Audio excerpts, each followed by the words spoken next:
di mana yang pertama adalah pertanyaan saya secara overview bagaimana kondisi terkini berkaitan dengan industri ban nasional di tengah tantangan ekonomi global dan juga dinamika industri otomotif baik dari global dan juga dari domestik. Silakan Pak. Ya, baik. Untungnya ya, ban itu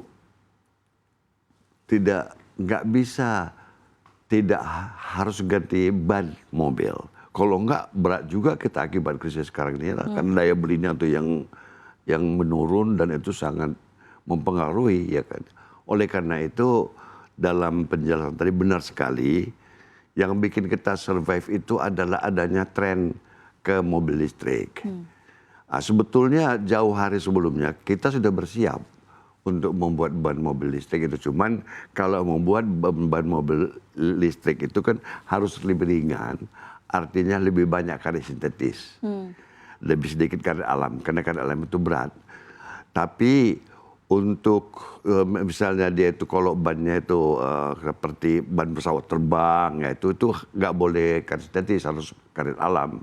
Jadi kita cari keseimbangan lah dalam rangka memenangkan persaingan global yang sangat ketat sekarang ini, kita kira begitu.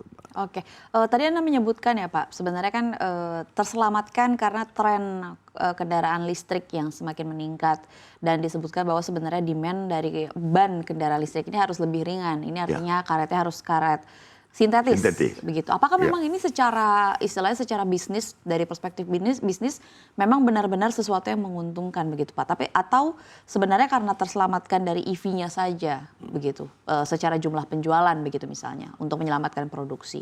Enggak, kalau nggak salah saya belum begitu besar, tapi sudah mulai ya.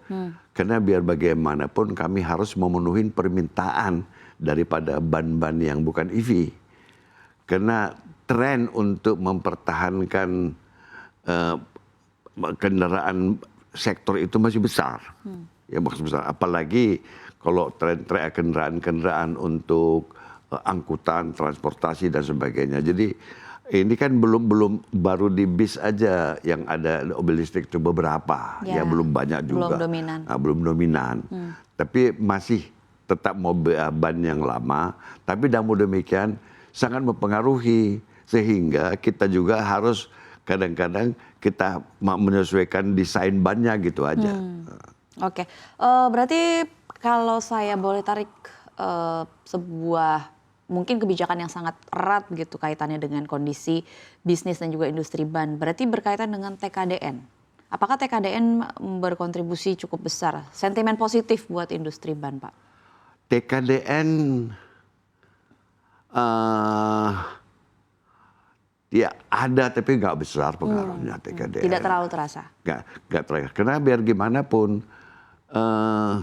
demand terhadap ban itu pertama ya, itu kita harus mengadakan harus maintain langganan itu ya tuh. Okay. Sedangkan TKDN itu kan keharusan untuk menggunakan seperti perusahaan-perusahaan pabrik pada dalam negeri seperti PLN, Pertamina, mereka udah pakai domestik karena ban kita itu kadang-kadang lebih bagus daripada ban import kok. Oke. Jadi secara kualitas sudah kompetitif. Kualitas kok udah kompetitif. Kenapa? Karena di situ itu Goodyear itu ban Amerika, teknologi Amerika, ya. Bridgestone teknologi Jepang, Sumi Rubber teknologi Jepang, sudah di situ semua. Dan Gajah Tunggal juga sebelum menjadi produk GT Tires yang kelas mendunia, dia juga itu mengambil ilmu dari Yokohama kan. Sama ada satu di Medan itu pabrik ban karet diri namanya, one of the biggest juga, tapi jarang muncul. Cuman kita harus lihat dia segmen pasar dari ban-ban angkot di Cianjur, Sukabumi, sampai ke Jawa Tengah itu semua pakai Swallow. Dia tidak banyak desain, tapi banyak kuat dan bisa digunakan oleh angkot-angkot. Ya besar juga pasarnya. Basisnya di Deli Serdang, Sumatera Utara. Di Medan, Deli Serdang ya. Swallow namanya. Swallow mereknya. Yang memang. Karena Deli yang bikin. Oke, baik. Kalau begitu, dengan cukup beragamnya perubahan, dengan cukup beragamnya karakter supply dan demand yang juga terus berubah baik secara global dan juga secara nasional yang sebenarnya ada segmen pasar yang memang cukup stabil. Misalnya katakan transportasi umum pasti kan begitu-begitu aja ya Pak ya.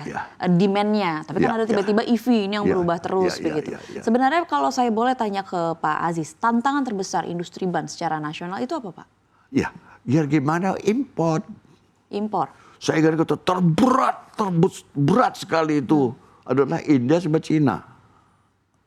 Nah, jadi seperti masuknya ban pabrik Cina itu Sailun yang tadi disampaikan pada awal ini kan memang betul ada masuk. Ada 2 pabrik ban Cina terbesar masuk Indonesia. Satu Sailun, satu lagi Yongche namanya. Yongche itu di Kendal kalau nggak salah. Sailun itu di Demak. Ya. Nah, itu masuk ke Indonesia itu kalau saya nggak salah dulu itu adalah ban besar, ban pertambangan yang tidak dimasukin oleh Goodyear maupun Bridgestone maupun Sumitomo.